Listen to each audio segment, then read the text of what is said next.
Okay, that last video was pretty epic, and I'm doing some cleanup, follow-up work to further clarify what's going on.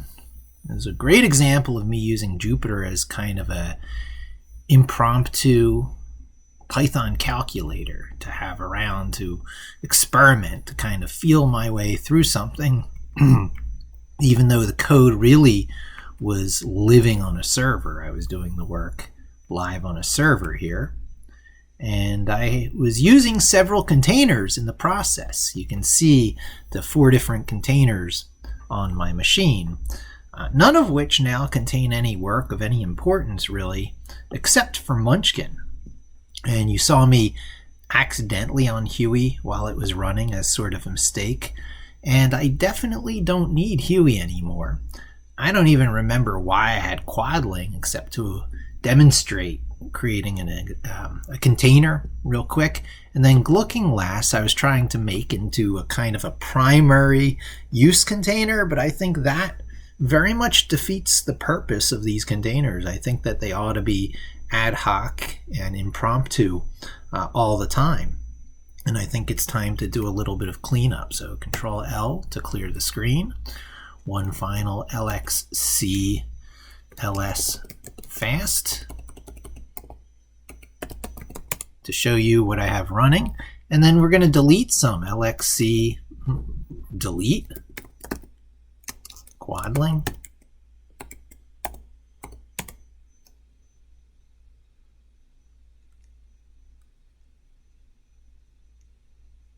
For all yous out there who use virtual machines under whatever Iron Box, what is it, Virtual Box? It was purchased by Oracle, another thing that's been kind of peed on by Oracle. So I know a lot of people love their Virtual Box out there as a free alternative to VMware. And even if you're a VMware user, Fusion on the Mac or ESX as the server stuff, you're probably used to some pretty heavy duty lifting to manipulate these things. So you just saw there I deleted a whole instance of not a virtual machine, but a container. I'm going to delete Huey as well.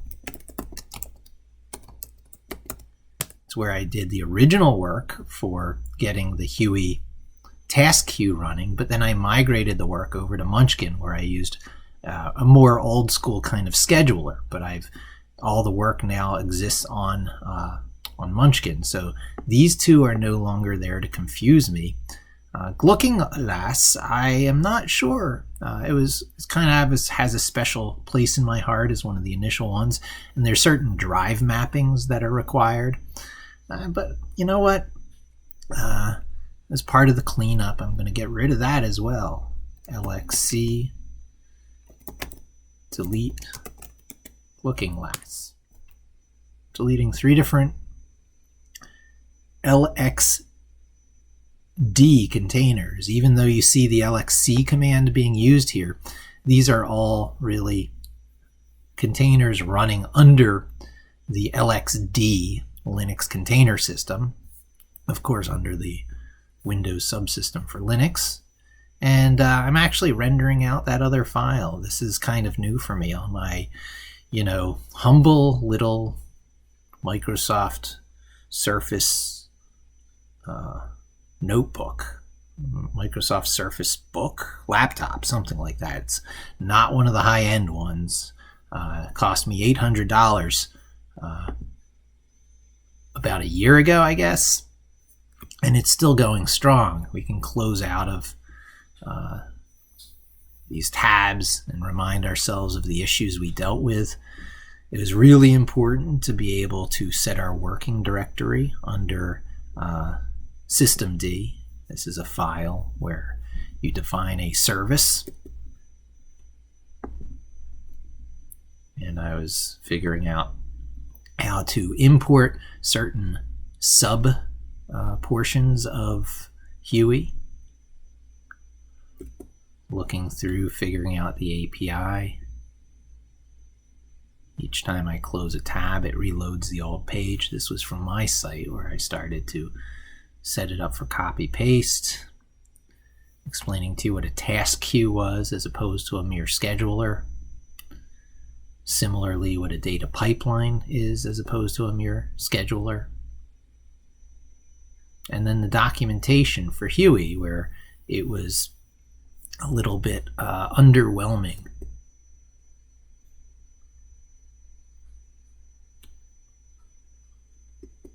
And how it might have been underwhelming because they assume a lot of familiarity with the Huey API, because I believe it was more or less lifted from the much more popular, but also much more dependency-laden Celery task queue. They talk about it as a task queue. There's other things out there that'll talk about this stuff as more of a data pipeline, but it's being used as a scheduler, task queue scheduler. And then the original kind of for humans one that I was replacing, right? A much easier API to learn and use. And then down to the last tab, I guess I'll keep that one running. This is the actual service running on the still running Huey machine. So when I go over here and we do a lxc ls fast, you'll see that there's only one container on my machine anymore, right? Only one Linux container under LXD on my machine. I deleted these other ones. Yet it is still here running. The Huey one, see, this was the Huey one, that doesn't exist anymore. Session terminated, back out to the Linux host, such as it were, the Linux system running directly under Windows Subsystem for Linux without a container. We don't need this shell anymore. Now, when this happens, process exited with code, and I used to always do Windows key tab and then close it from this here. I've learned since that you can just do Control Shift W and it gets rid of it. That was a important discovery. We're still inside the file here where I was trying to look for something that didn't exist there because it was actually on the Huey machine. Now we are inside of the directory where we have the old version of the scheduler, and we have the new one, which uses Huey, and we have a scheduler.service, which still represents the old way we did it with the old scheduler. So this is part of the cleanup so that you can get the code. I'm going to go git move scheduler.service to scheduler-schedule.service. Now I'm going to mkdir to make a directory old, and I am going to move, I guess I'll git move scheduler.schedule.py into old, and git move scheduler-schedule.service into old. And now I do an ls, and you can see the directory is much more clean. It only has the stuff that's really being used. Now I'll do a git status so that you can see how that's represented by git when it when you look in a directory where you did some stuff. We modified this one, we put some new files in location, and the PyCache location is being shown as an untracked file. So I am going to vim git ignore, and I am going to add to that PyCache location, right quit, do one more git status, and you will see that that line regarding PyCache is not there anymore. Now I'm going to git commit, and I'll do a before and after to show you how this code is soon to be available to you. Well, I'm not going to do a git commit yet because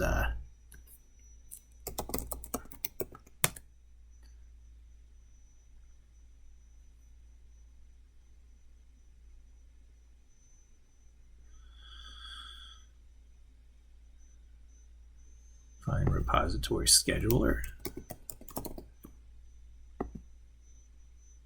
because I want to put the new .service file in there, right? The old scheduler.service, I actually moved that into that old subdirectory now. So we need to copy the new one. Git, or no, it won't be, it'll just be, well, let me clear, Control L to clear. We're going to copy from the magic location, etc systemd system scheduler.service to the location we're in right here. Now I can do a git status again, and you will see that there's a new file added untracked, right? So we're going to git add scheduler.service. Now we can git commit switched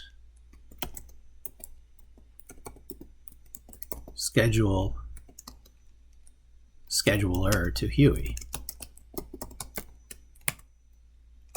Git push, and we'll do a nice before and after. Oh, I didn't git commit, did I? I did. Rejected, contains work that you do not have locally. I did work somewhere else. Oh, it must have been on Huey. So this is interesting. I'll have a conflict because I did some work on Huey, but I know everything that is here is what I want. There's nothing on Huey that's been pushed more recently that I actually want to keep. So I will do git push -f for force. And that made it happen. That's been updated up there. And this is the before. See, 4 days ago down the line. No old directory in there. I do a refresh. And there's your old directory. And there's things updated 1 minute ago. Only send cats has been untouched. Now that's actually a really important point here, because my scheduler now can support external files. It doesn't even have to be in the same repo. This could have been pulled from anywhere.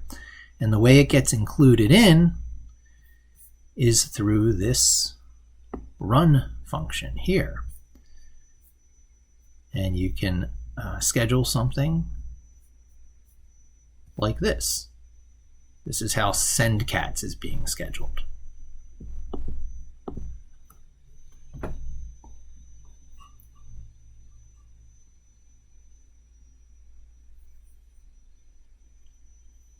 We set a Python executable using the absolute path. We set a current working directory of where we want it CD'd into when it runs. We set a command of the current working directory, of the Python executable and the current working directory. This gets fed to that essentially. See, that's the way you would run it from the command line.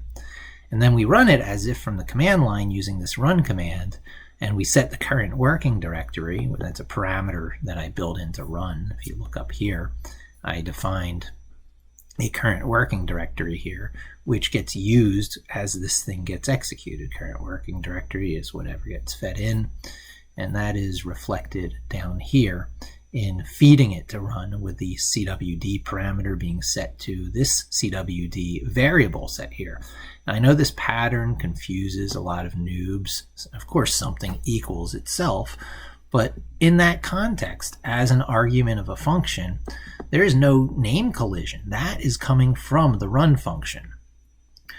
The parameter named current working directory is being set to the variable name CWD, which is here, two entirely different things. So this is one of those places in programming that's confusing at first to noobs, but after a while it starts to make sense. You're feeding the current working directory value into the current working directory argument or parameter. And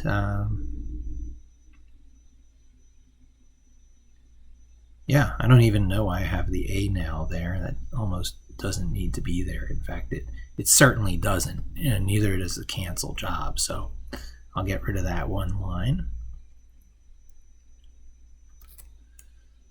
Vim scheduler.py, Shift G to drop to the bottom. We don't need that. And this, I can get rid of the things for the old schedule system, because that'll only confuse people looking at this. and I consider myself having permanently switched over to Huey now as my scheduler. Now this isn't a temp location, but that's kind of appropriate now for a Huey task queue, because it's only in that virtual machine. Now the word demo is probably not real good for this use anymore. It's the scheduler. Scheduler.db gets put in temp. And control colon write and quit, git commit, edit id out old schedule commands. Edit out old schedule. That gets the point across. Git push, and amongst other things, that line about A now is now gone. See, wasn't needed. Now I still have the edited out run cancel job command there. So I missed one.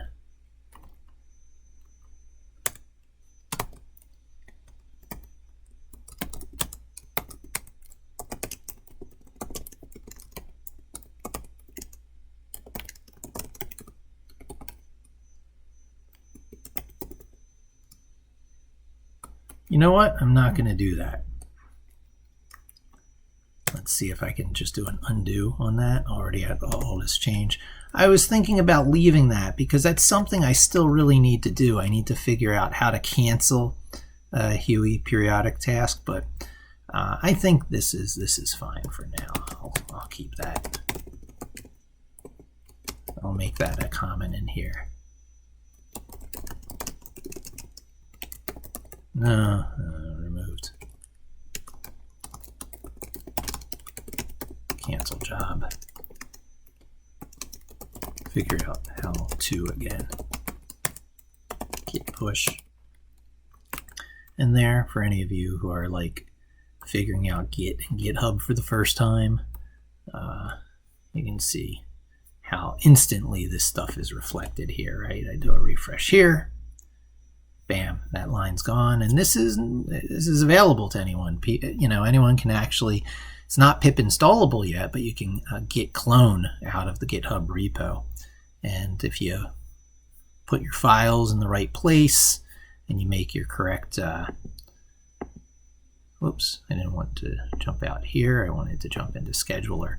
You have to make your correct files for email validation, your send froms and your send tos, which over here you can see that in this directory, ls-la, right? These files are not in the repo. That's not in the repo.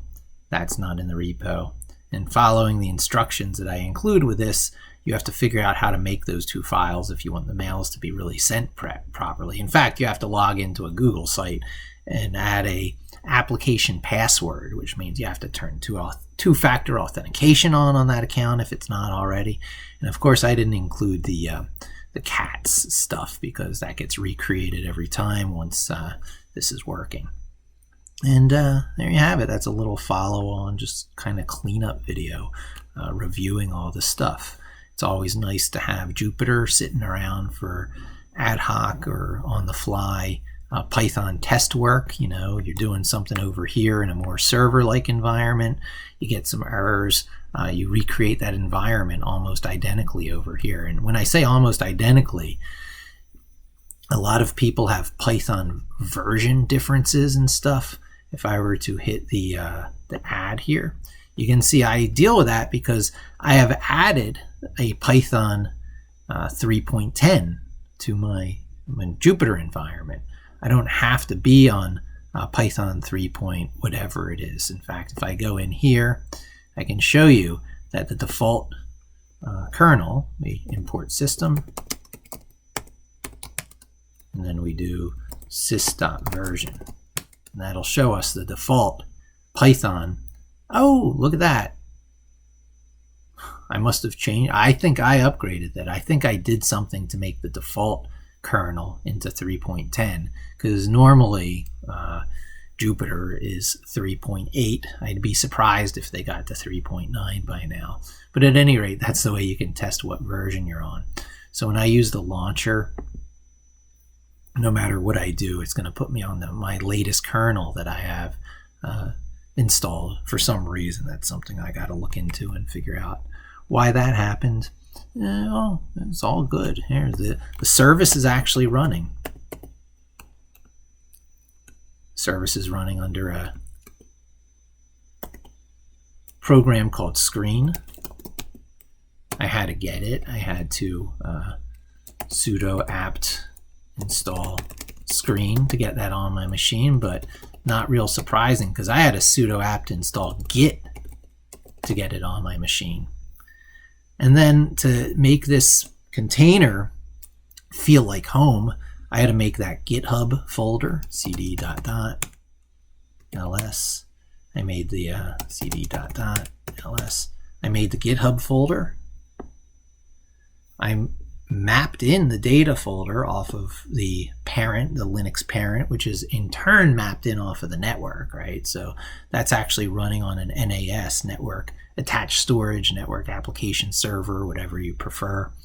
And then I had to use Virtual Env, or actually Python's venv, to create this virtual directory. And then those three things plus ls-la, a few dot files that I had to sprinkle in. I mapped in this .ssh directory so that I'm not challenged for passwords by GitHub.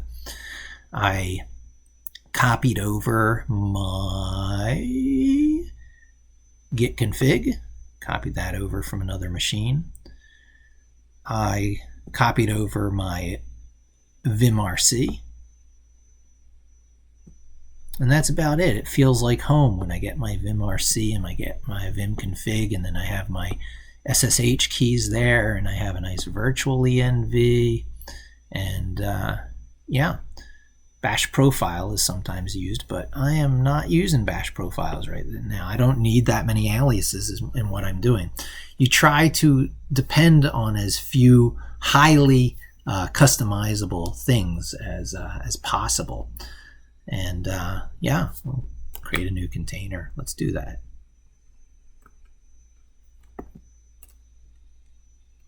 So we have two things that are logged into Munchkin. And then do I have another terminal over here? I do. Git. No, it's not Git. What am I thinking? It's LXC. See, that's what happens. These things become the handful of commands you use every time. I should change Linux, Python, Vim, and Git into Linux, Python, Vim, Git, and LXD, even though it's LXC, that's the command. I've encountered a lot of weirdness in APIs lately, and the ability to deal with the subtlety and the nuance in weird APIs is what makes all this possible. So it's LXC launch. Give it a name, Munchkin.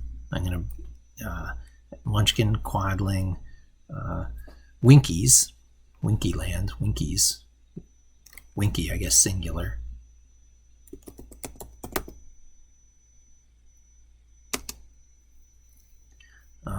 From an image server, if I get this right. Ubuntu colon, no, image colon, Ubuntu /18.04. Now I'm just going to check that over here in my notes because my journal always has it.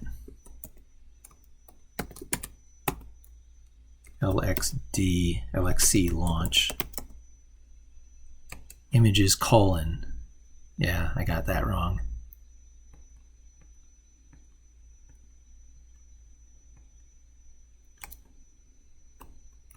Images colon with a name at the end.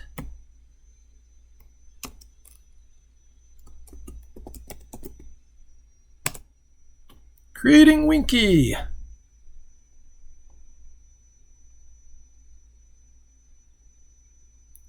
Starting Winky. Oh, it started too. LXC, LS, fast. Look at that. I now have 2 containers. Both of them are running, which means I should be able to LXC, exec, winky.net, switch user, login, Ubuntu. And here we are in Ubuntu at Winky. We ls, and there is nothing there. ls-la, still nothing there. Let's make it feel like home. I'm going to have to turn this into a real cheat sheet because this is the magical incantation that really does it, right? It jumped me to exactly the place where I wanted to be. Good for me. I can map in my GitHub location, but I don't think I want to. I definitely want to map in my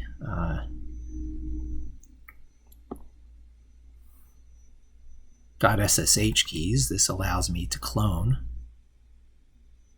And we do that from outside this container, not inside the container. So we exit. We're back into Lundovand.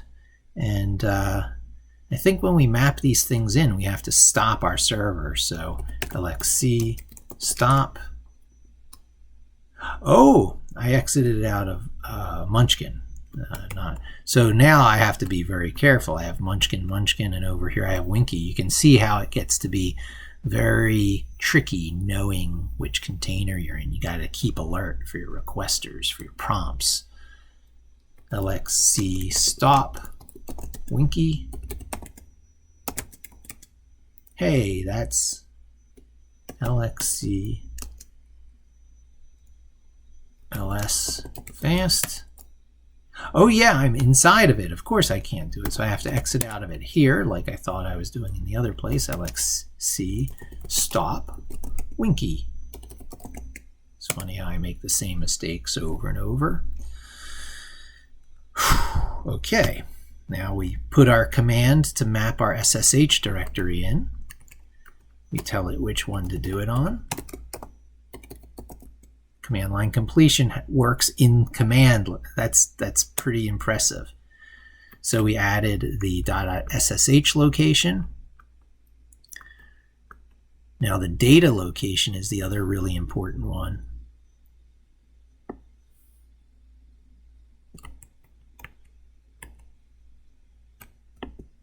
I was about to do that on Munchkin again. No, not Munchkin, but the oh, it would have actually worked there. Technically, that when you do this, all has to be done from Lundervand, or the host machine. So this is going to be onto Winky. Okay, and those 2 directories are the 2 key ones to let's see. Start Winky are the 2 key ones to make stuff happen, to make the magic work, right? You need your SSH keys and you need your network location so you can get file connectivity without jumping through insane hoops. So now I'll be able to find the logging into Winky. And now if I do an ls, there's at least the data directory there. And if I do an ls-la to show everything, there is my .ssh directory. Now that I have a .ssh directory, I can... Oh, I need to get my .github. So I told you there's a couple other files here, just 2. But I know that they are on ~/data. That's the wonderful thing now. /vimrc into my current location.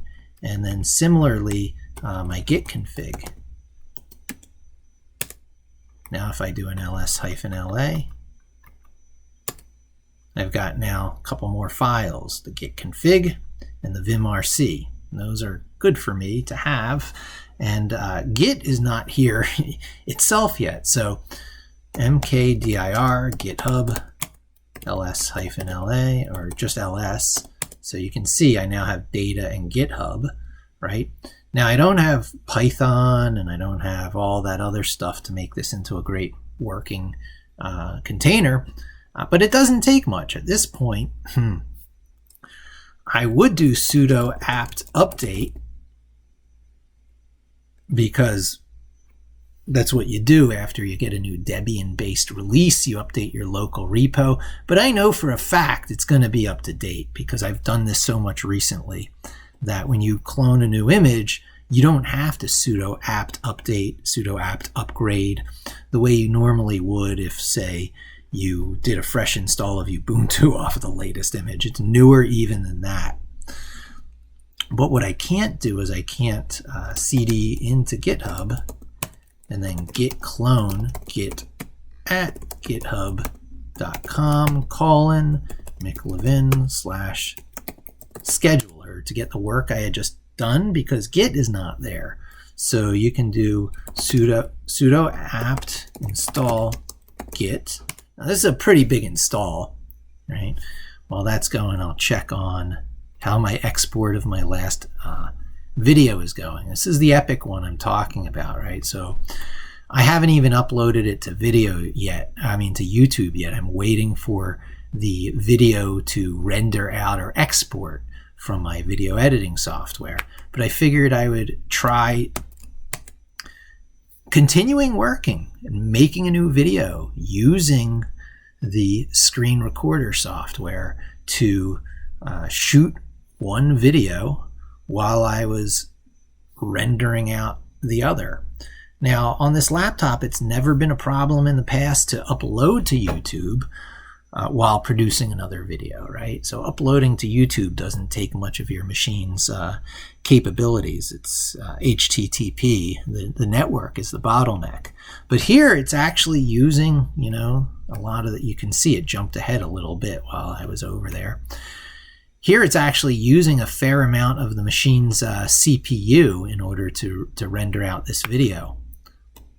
Nonetheless, I can continue doing all this stuff, like working on a container, installing Git, which is a tremendous amount of dependencies and downloads. I should probably watch how the virtual disk image inflates, blows up like a balloon as I sudo apt install git. Now we're going to do Python and a Python Virtual Env next, and then maybe I'll get the whole service running, because I can even move those credential files around using my network data drive without it being a big deal.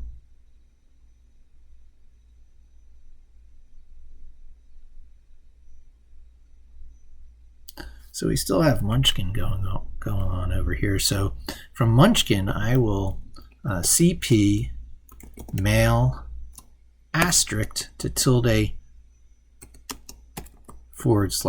data. And I'll get a before and after. I'll bring up Windows Explorer. Go into my data folder. I have a few things here. I don't need that anymore.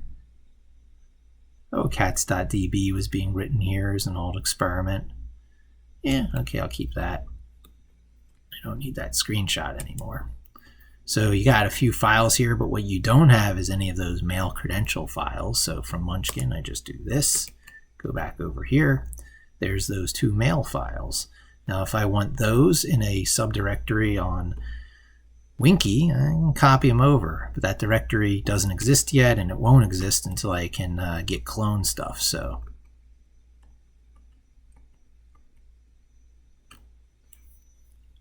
the git install is only just 53% of the way done. After this is a Python install, but Python, ironically enough, is a faster install than Git, if you can believe that. Maybe I keep this screen in focus for a while. Keeping screens in focus probably allows them to consume more resources than when you surf away and they're running in the background. I can't tell you that for sure, but that would have been a logical way for the systems to be developed. You don't have infinite resources. All right, so Git's installed. So now in this location here, I can git clone git at github.com /mclevin. Nope, git at github.com /mclevin /scheduler. Cloning into scheduler.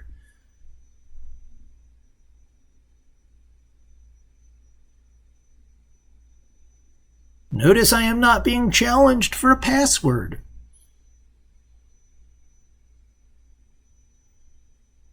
I could do commits to it and push it back up, and it would still not challenge me for a password.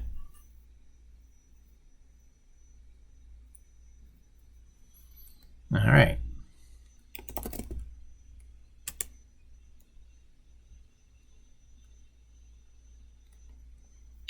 Now,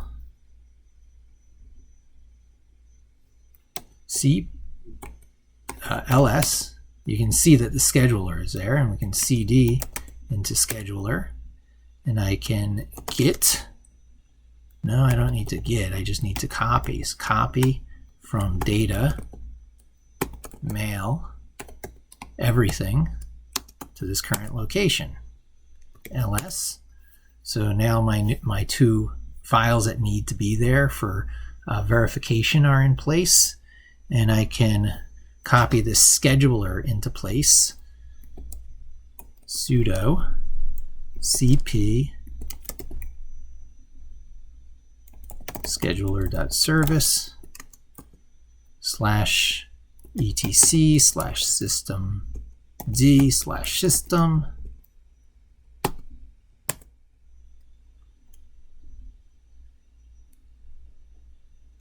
Now to get a little performance back, I'll exit out of the other container where the service is actually being actively run. If you remember, I actually have it still running there. You can't really see it, but oh, both of these went back to Lundervand. I wonder if Munchkin was forced to exit.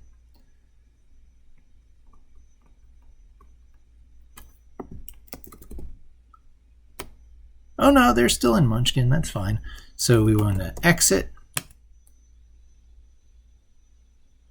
We go from Munchkin to Lundervand after an exit. You can see how slow my system is going with all this stuff going on.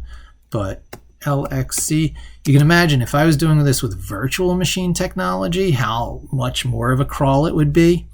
But everything is still pretty much working because there's not as much overhead in this as you might think for so many independently looking servers going on. LXC stop, Munchkin.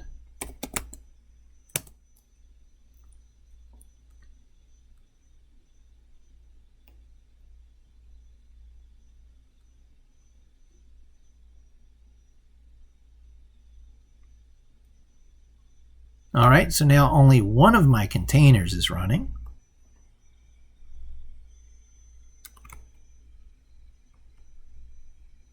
We can demonstrate that with LXC ls fast. Munchkin is stopped. Winky is still running. Winky has now had the service put into location, but it relies on Python being there. And it won't be able to be started without Python being in place and the pip install dependencies. I didn't freeze the dependencies and recover them, but I'll install those separately. And let's see. Think. We need Python here. Getting Python onto a freshly created container is a few steps. Righteous. If you're following along, I cannot show this step too many times. It's what everybody needs to know. So I'm talking about the different things I need to do there to get them running. And that means that not far below, I'm going to be talking about those things that need to be done to get Python installed. First, we get our software properties common. That's the Lundervand host machine. I'm going to exit out of that. We don't need this confusion. We don't need this confusion. And we don't need this to be so far away from our first three screens. So we go like this, Windows tab, then we just drop this onto there. And so now our four screens are tight together.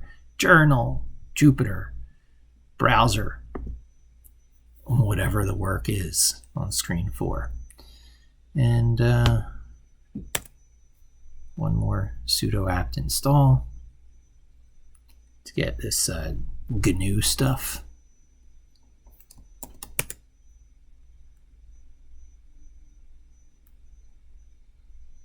GNU, where a lot of the tools here come from.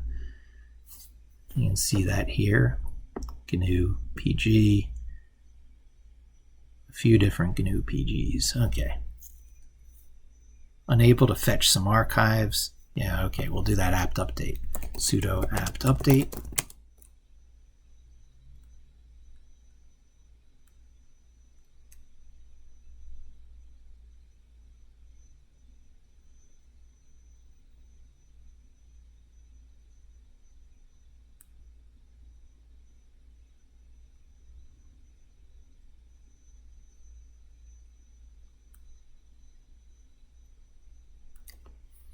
Power management base.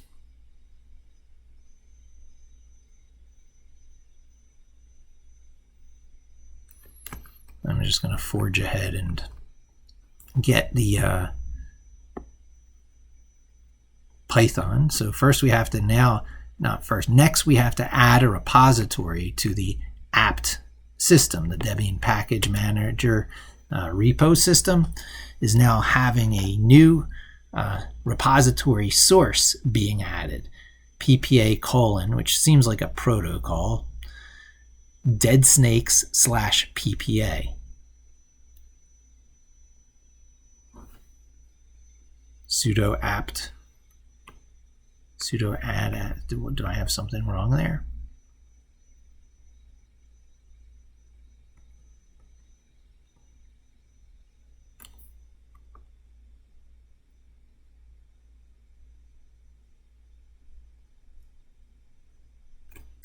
Sudo apt upgrade, just in case I need new versions of something in place. I don't think I do, because these fresh installs from these images seem to have had everything at the very latest. This is one of the first times in my life I didn't do a sudo apt update and sudo apt upgrade before doing this work. But you see, I was right. There's nothing that's needed. I have something wrong in that command in how I documented it here. Sudo add after. So I just look for dead snakes again in my journal.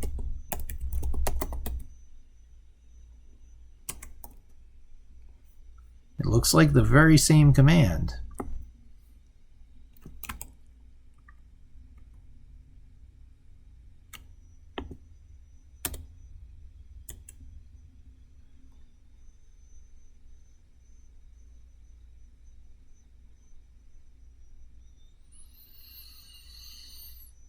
Sudo apt add apt repository dead snakes. Okay, let's take a look at that on the net.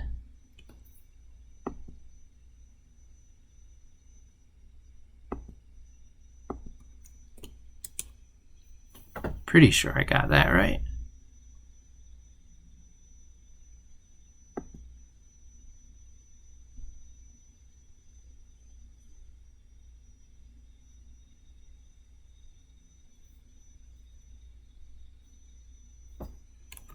Different error than I'm getting.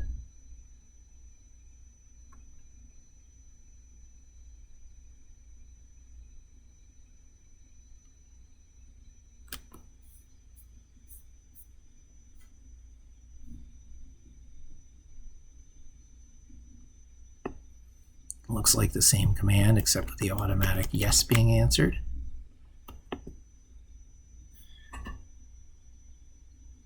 Oh, single quotes around it, maybe. No,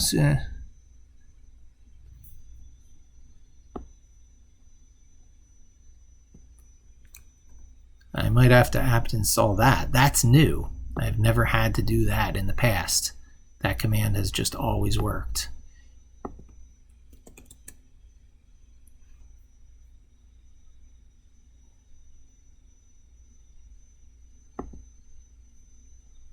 Oh, it's because it's part of software packages and that was not installed correctly. So I need to re-execute this command about software properties common. Now that I've done a sudo apt update But it really shouldn't have mattered because, okay, yeah, it's finding stuff. That is definitely it.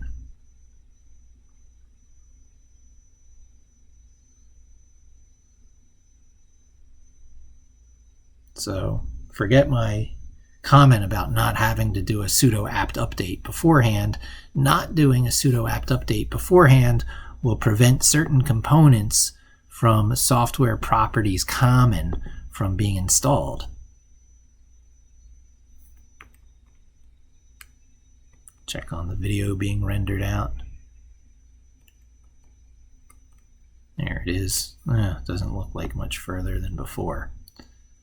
I'm probably not helping the cause. I should separate these onto separate servers at some point, onto separate machines. I think of everything as servers.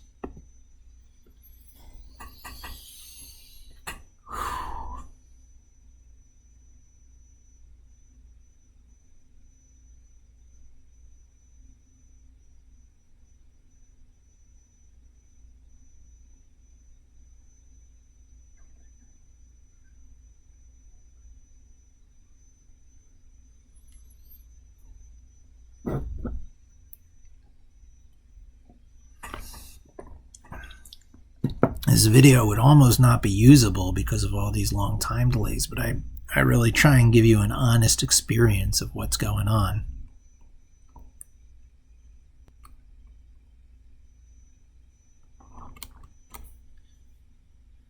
This would probably be less painful if I were not rendering out the video there.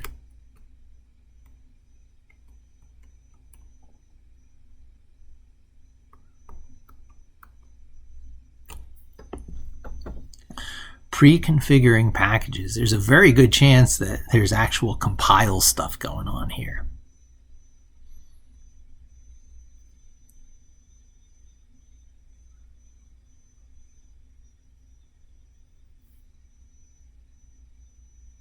Mostly just unpacking, which is just what you would think, unzipping from an archive.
Alright, so those common GNU utilities are installed.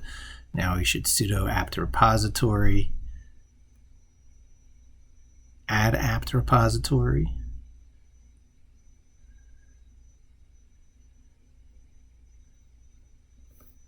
Once that's done, we will be able to install Python.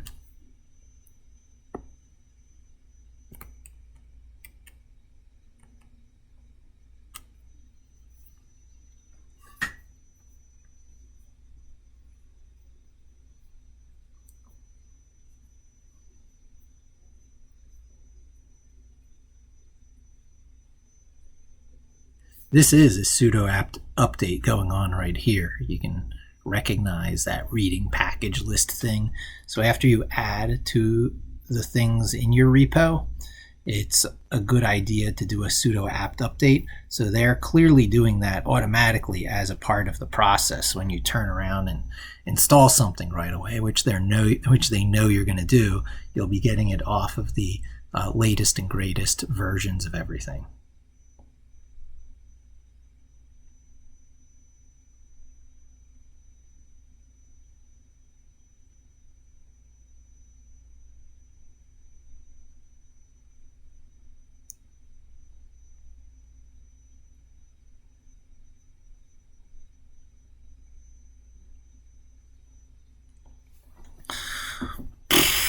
Come on.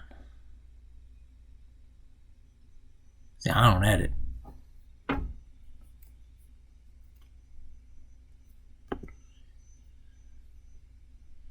You can set this on a faster play speed. You can jump around in the video, what have you. Jump forward. You do your editing. I don't do my editing.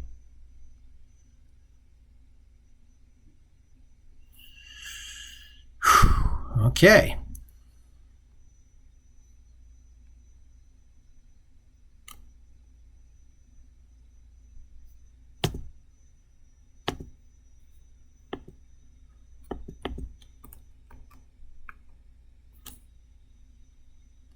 Sudo apt install Python 3.10.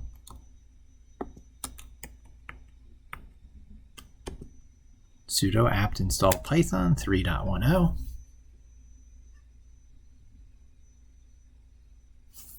Yes.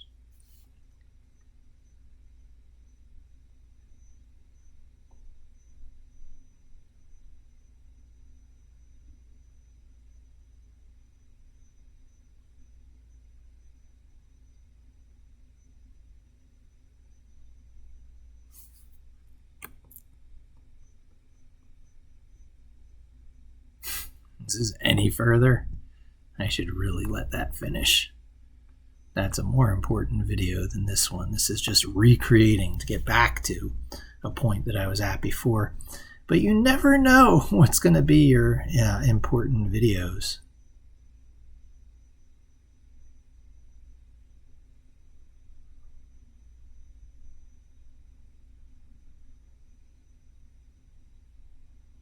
All right. That is unreasonable. I will pause this. All right, the Python install is done. Now let's go right for that virtual env. We got to apt install the virtual env, the env software that's not part of the standard Python install. I thought it was. I mean, it's official. This is the one that's now, I don't know, the official part of Python as opposed to virtual env, but it doesn't get installed with Python yet, like pip does. You no longer have to install pip separately from Python 3.10, but you do have to do virtual env separately.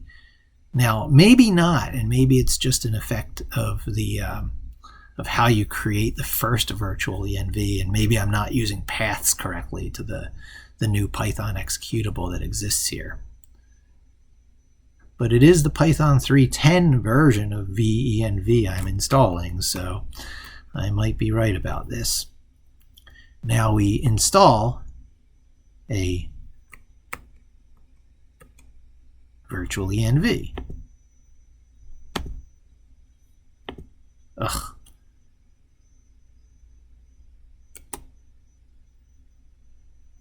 My system is mostly brought to its knees. Oh, no.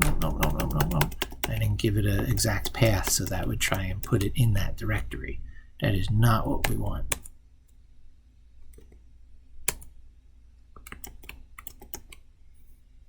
ls. No, okay, it's showing it there. And we don't see that directory having been created, so we can cd to home. And now we execute that command again, and it will put it in the home location, which is where we want it. I could alternatively have put ~/ before this.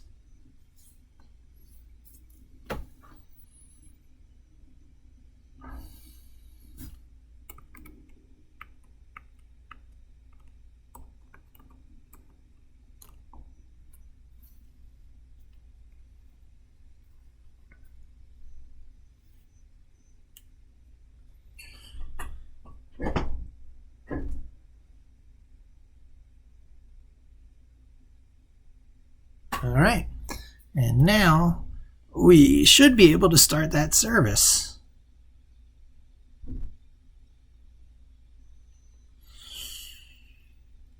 Sudo systemctl start scheduler.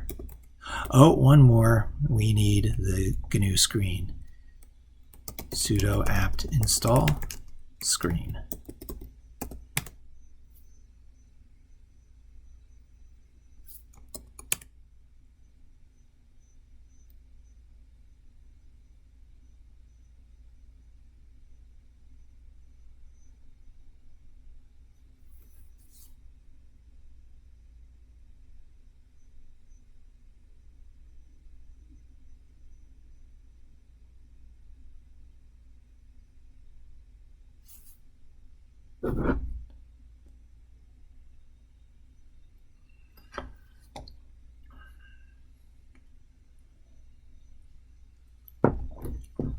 Oh, yes, I do. Oh, I did type I want to continue.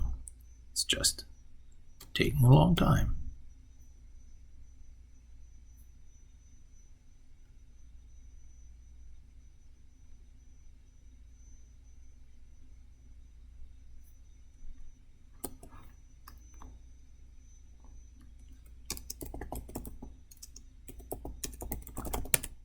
It's telling me to try it again with fix missing. It couldn't get some of the stuff, apparently.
All right.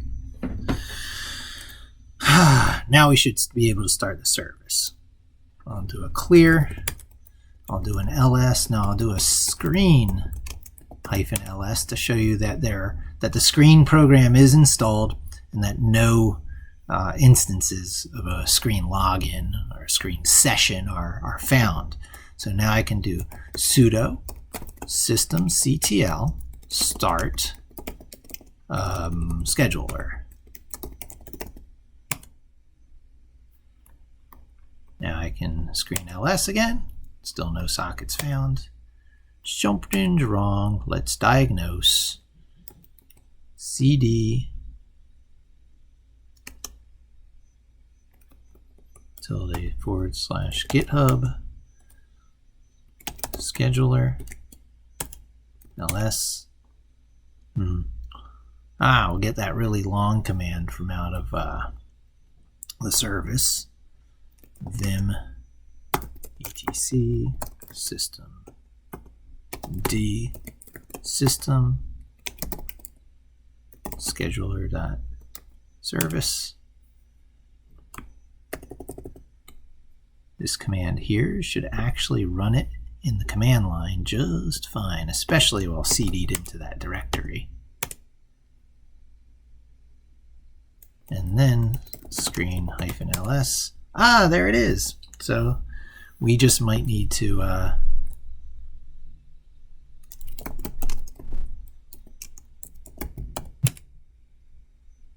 oh, I couldn't attach into it. That's interesting. Yeah, it disappeared. So it tried to run once and then it quit out. Something is wrong, of course. So we get that long command again, and then we take the screen part of it out of the picture so that it's just running directly out of this directory. Oh yeah, of course, the pip installs. I need to pip install a few things under that Virtual Env. Huey is not on that system. So I mean, I could do this, no Huey consumer. So we can't just pip install Huey here. We do have to activate the virtual environment. So source home pi 310 bin activate. And now we can pip install Huey. That's the main one.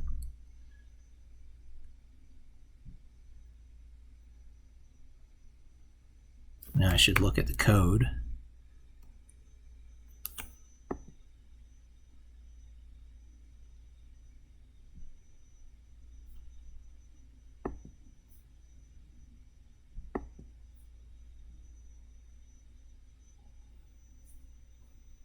Scheduler.py, just to look at the pip installs at the top to see if there's anything that's not standard operating system. Standard. That needs pip install. Ah, I need that. But I don't know whether I'm actually using a SQLite dictionary. I'm just going to delete that out of the code and push it back up.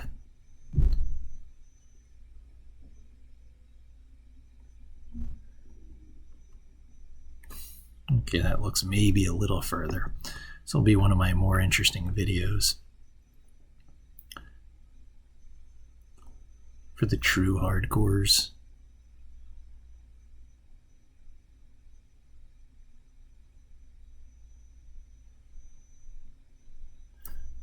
Now we're in the right directory, so I can just vim scheduler.py.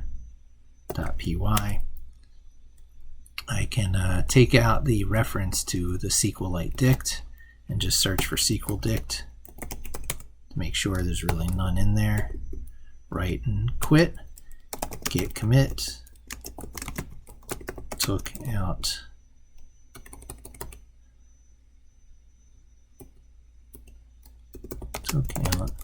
SQLite dict reference.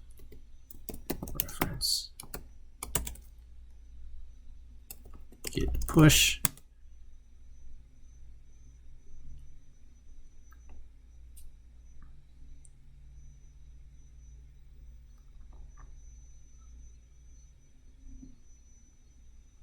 Now I'm pretty darn confident about this, so I'm going to deactivate the Python venv, make the font a bit bigger, do a Control-L to clear, and go right for a sudo, oh well, I'll do a before and after screen ls. There's, oh, screen -r Huey. Oh, I was trying to start. That is the service itself, and I can Control-C out of that. And then we can do a quick screen ls. It won't be there, but then another screen ls, and it will be there. That's the service doing its job, even under all these stressed conditions of resource starved. So maybe I'll turn that into the whole theme of the video, continuing to be productive while resource starved. And in fact, I'm going to look in my email and wait to see. In a minute that email should come in. Let us attach to that, and we can see the every minute pulse. Now this is on a brand new container I spun up, under stressed conditions, mind you. We have a brand new Linux LXD container under the Windows subsystem for Linux, running a Linux daemon system service written in Python using the GNU screen utility to make it login monitorable.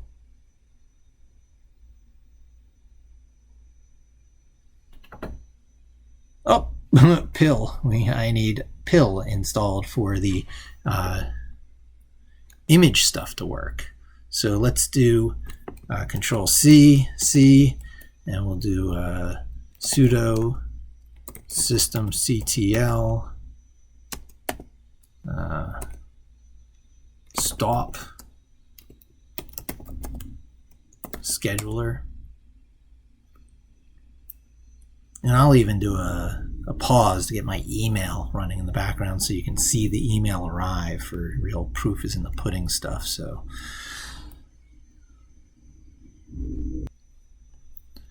here is my Mike Levin SEO email sitting there, and then we'll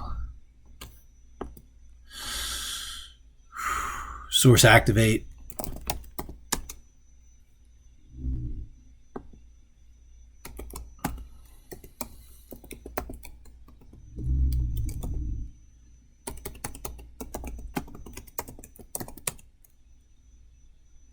Pip install pillow. I believe it's pillow.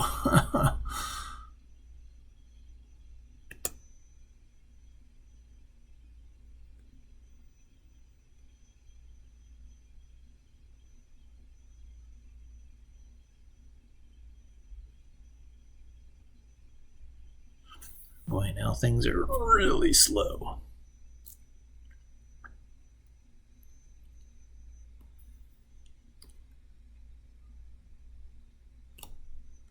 Check on my phone that it's pip install pillow just to make sure.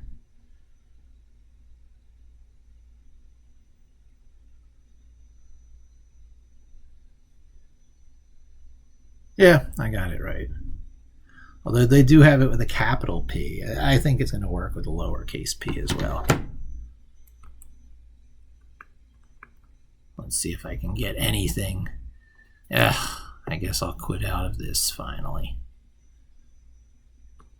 Don't even need my journal anymore. All that stuff is done. You'll see that when I quit my journal, it requires a second quit because I've got multiple files loaded in the buffer. And after it does that second quit, it's actually going to do a quick little push of anything I changed. Not the journals, but actually configuration stuff. My vimrc, you see it's going to be a push up there to GitHub and another file or two. Contents of my sbin directory. I'm editing a lot of custom files. I'll exit out of that. Okay, so that's gone, that's gone. This will want just to show the email arriving.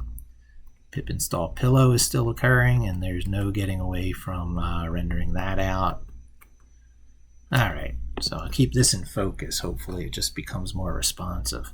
I'm going to Control C. I don't like the looks of that. Clear. See, that's a lot more responsive. Now I can put the uppercase P that they had in the example.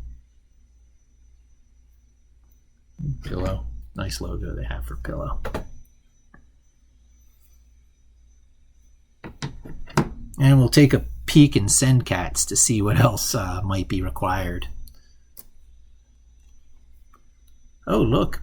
Pip install upgrade pip. It's a lot easier than it used to be.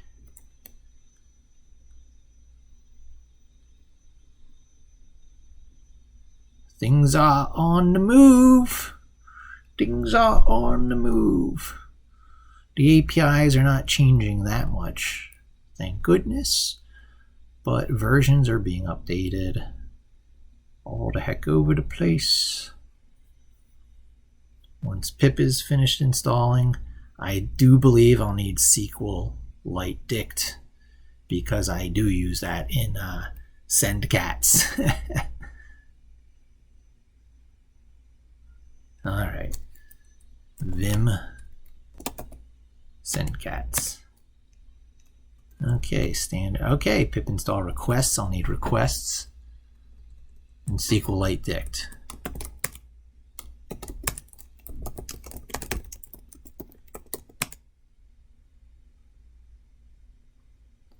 A lot of people have the feeling that requests is part of the standard library, but that's because of a lot of the Jupyter-like stuff always make sure that requests is installed. And then finally, pip install SQLite dict.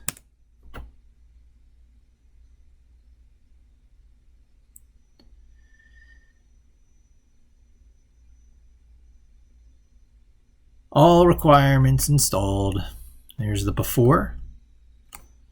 Sudo system ctl start scheduler.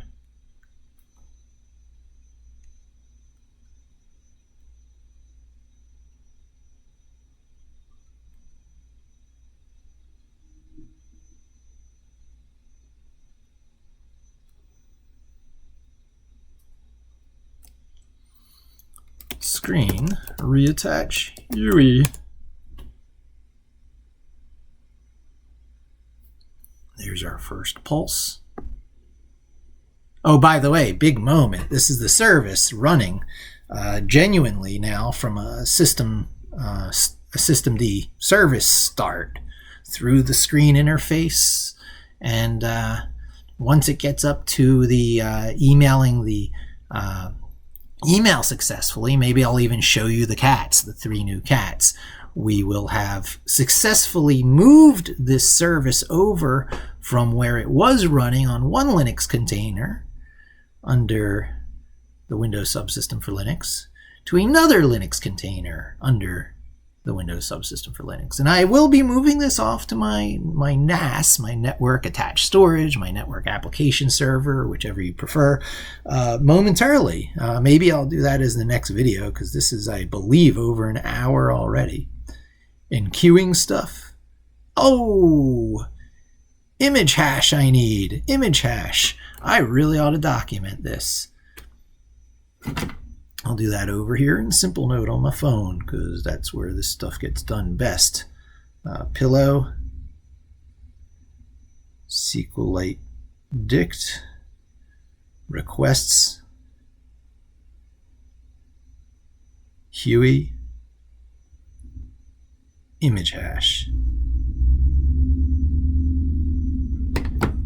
Control A, D for detach. We'll stop the service, because again, it's never going to get to that. It won't get to that email again until tomorrow at this time, right? So there's no reason to keep it running. It'll just be sending out a bunch of pulses and never send the email again. So the email's probably not in here because the image hash will have stopped the scripts from running before the email got sent. So after that scheduler stops, come on.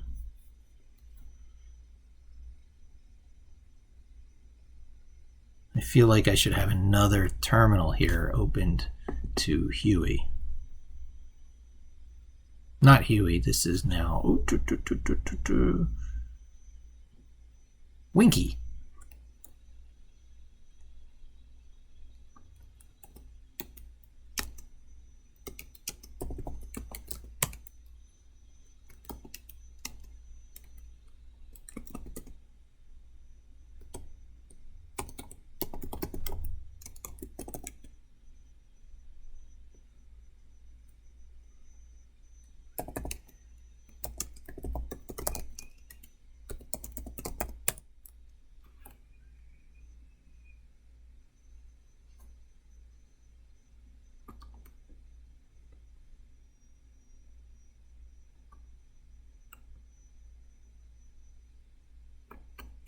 All right, we're logged in twice. I don't know why this is taking so long to stop a service. Sudo systemctl stop scheduler.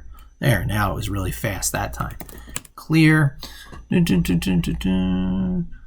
Oh yeah. Pip install image hash. Oops. Pip install image hash.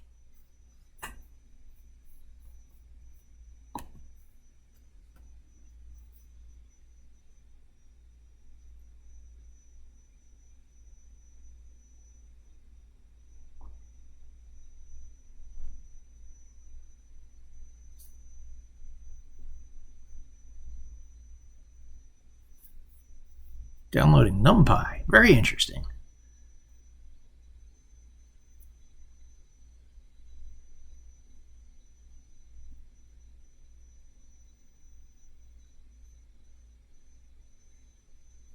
Six, which is a Python, 2.x to 3.x converter.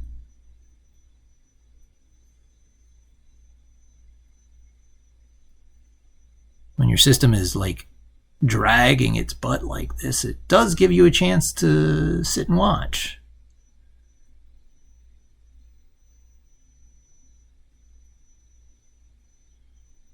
Make observations you normally would not make. SciPy.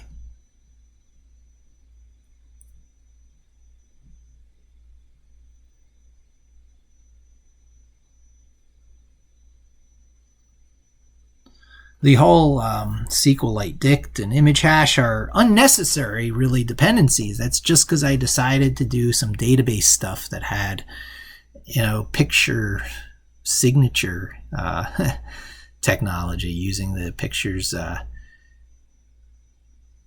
perceptual image hash as the file name for the cats and the primary keys for a database of those cats.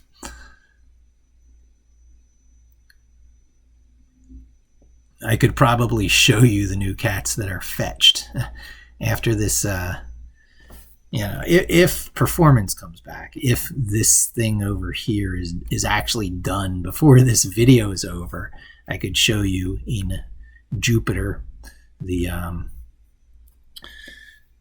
stepping through the different cat images that have been downloaded and put into a network database. A database sitting here on my NAS. That's what that cat DB was in that data directory.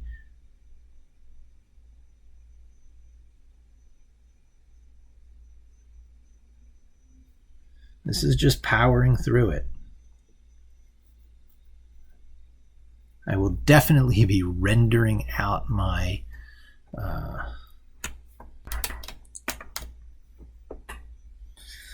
my videos on a separate computer from now on. Probably my YouTube uploads from a separate computer as well. I will never make you sit through something like this again. This is an experiment. It's one I probably would not even normally upload to YouTube, but again, you just never know what's going to be the big ones. This is probably the kind of experience people are sitting around and waiting to see someone do on YouTube. What happens when you are on a measly little everyday laptop, not one of these giant server things that so many YouTubers use for their stuff, and is stressing their system doing multiple things at once, including, you do understand here, this tanked performance is because we are on Windows 10 and we have the Windows subsystem for Linux running, and on the Windows subsystem for Linux we have a Linux container system running called LXD, and one of those containers is actually running, so we have two instances of Linux, one instance of Windows, and I am rendering out a video, exporting a project that is from Camtasia, exporting my old, my last video, my hour-plus video from immediately before this session. And this is really just the follow-up work on that to make sure that everything is well documented and portable between containers, and making no single container excessively valuable. You understand that?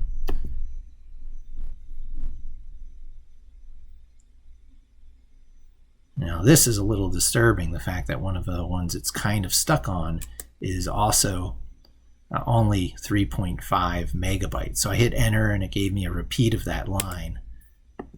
Each time I hit enter, it gives me a repeat of that line.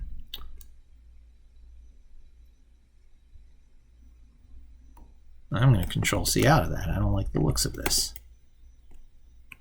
It should not be taking this long, system under duress or not.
just forcibly quit out of that. Desperate times call for desperate measures. I don't need that tab anymore. I'm down to eliminating certain tabs. This should probably bring up the task manager.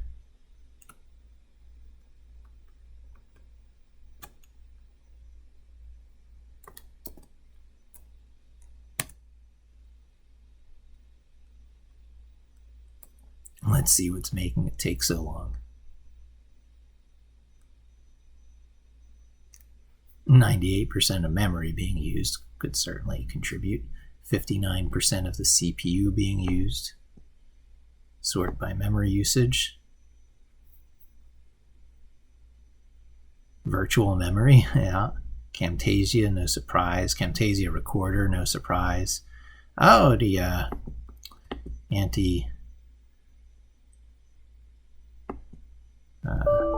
malware, we don't need that right now. Now by CPU. Camtasia, system, virtual memory recorder, frame server.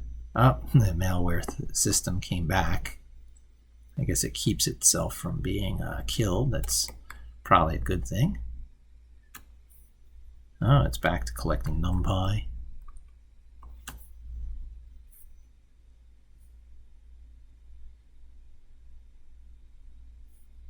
A lot of this happened when I loaded the email program. You know what? It's not that important to have a before and after. I'm going to quit out of Edge entirely. But you're never quit entirely out of Edge. How do I know that? Because if you go to your startup here, Microsoft puts Edge into your startup sequence so that Edge is really invisibly running in the background all the time. So when you double click the icon to start it, it starts almost instantly, as opposed to your instances of Chrome and Firefox. So of course Edge is going to look faster.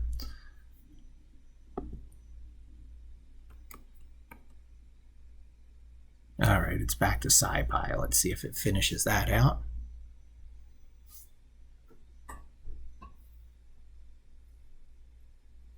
This is where it got up to last time before I gave up on it.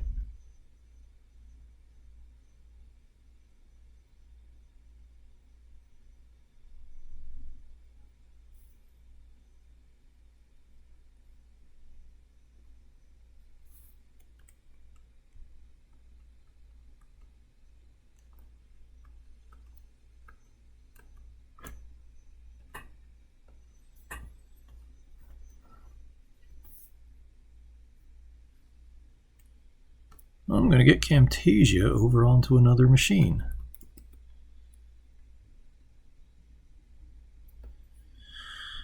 Go into my downloads. And I've been struggling with Camtasia lately, so I have a few different versions currently downloaded. Bring up my D drive over here.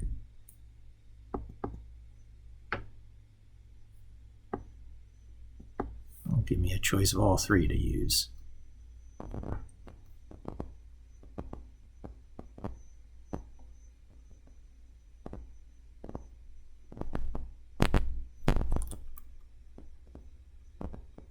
All right, it got past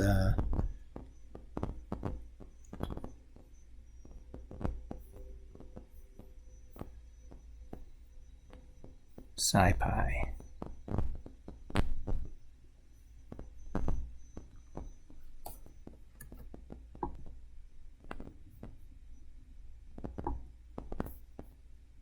And what I'm doing is over on this other laptop that I use at the same time, I'm going to be installing Camtasia. So first thing I did, and I never even installed the data drive on this, so I can open Windows Explorer. Oh, it's done. Okay, good. Now we should start the system. I should take a look in cats again. Vim send cats. How did I forget the hash? Oh, it was way up here. Pill hash bytes IO, that's standard. You know what? I kind of missed that because I was not following my system. So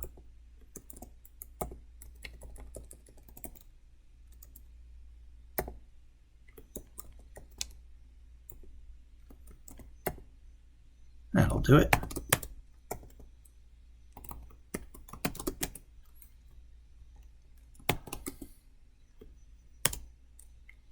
Clear sudo systemctl start scheduler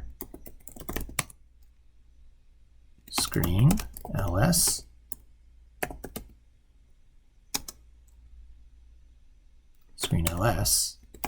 screen reattach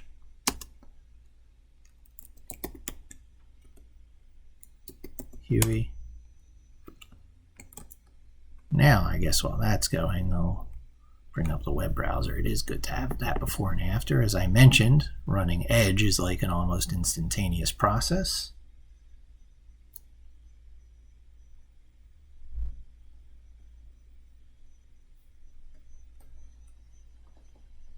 Okay, that sort of became like a race to get my email program running again before this sends the email. See, sending email, brand new container. Let's make sure that gets to email sent, because we've had false alerts before because of the dependencies from a different file, the sendcats file.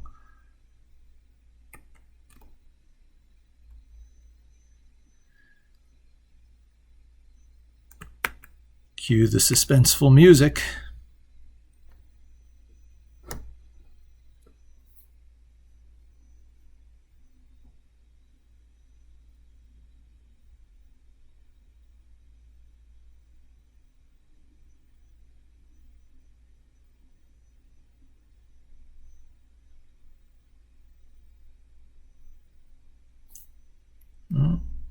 So far, so good.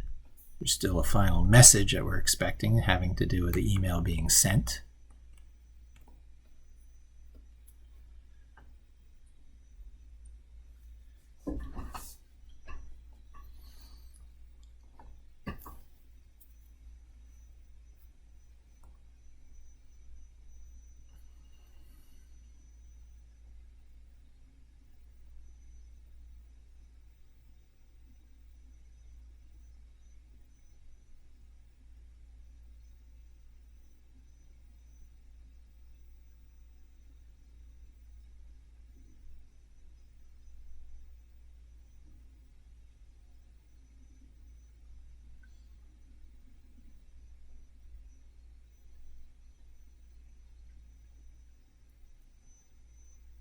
It is taking a long time to do that.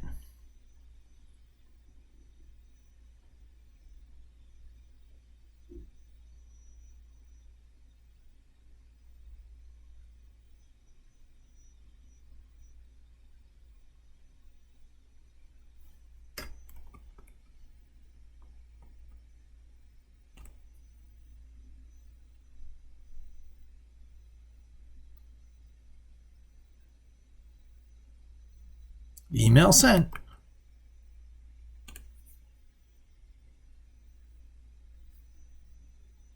And there it is. Complete success. Complete success. We have moved a Linux service over to a new Linux container on a Windows system with rendering out a YouTube video occurring in the background. Not the upload to YouTube, but turning the my screencast from the last video into a MP4 file, I guess. And under those conditions, I was still able to do all this work of getting a server going. Control AD to get out of screen, exit to get out of the Winky server, LXC ls-fast to just remind you that I now have Munchkin and Winky as my only containers here, and only Winky is running, and I moved everything over from Munchkin to Winky, mostly through GitHub and, just apt Ubuntu Debian style apt installs, and then pip installs from Python, and putting a file in place in /etc/systemd/service, and activating, enabling the service, running the service, and now we're able to monitor it with the screen program. And you can see, oh, I'm not inside of the container. When we're in there, we can see those screens running. That screen program is running inside of here. There you have it, from beginning to end, right to the sending of the email. Shall I try and show the cats? It'd be crazy to have done a video this far and not try and show you those new cats.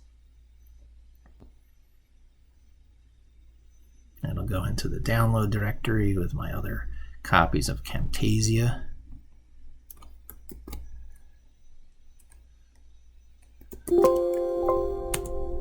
Downloads. There's cats.zip. Extract all. Extract. Cats folder. Another cats folder. I'll have to get rid of that double cats folder, but those are 3 cat images I never downloaded before. And since we're pushing our luck, I'll reload Jupyter.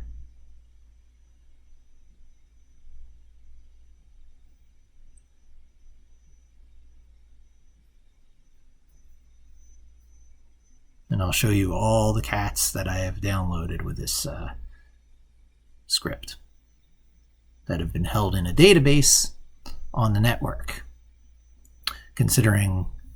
assuming that I haven't deleted that cats.db out of my data directory, which I very well might have between then and now, but it'll still be interesting to see.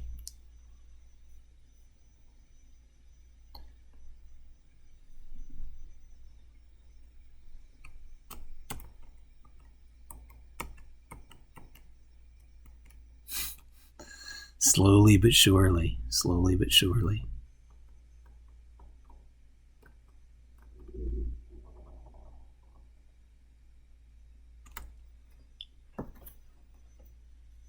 Oh, server initialization failed. That's just because of resource starved. I guess I was pushing my luck. I was Icarus flying too close to the sun. I'll wrap up there. That's a good video. Thanks for joining me. If anyone made it through this, wow. Thanks. This is not something I'll be doing that often, deliberately putting my system under a workload like this while I do such resource-intensive work at the same time. But I did it, and this is all part of the new world. This is all very significant, so I'm keeping this video. I'm going to upload it. I'll try and figure out exactly how to headline it, title it, so that it attracts the right type of person who might actually be interested in this. Don't forget to subscribe, all that stuff. Bye-bye.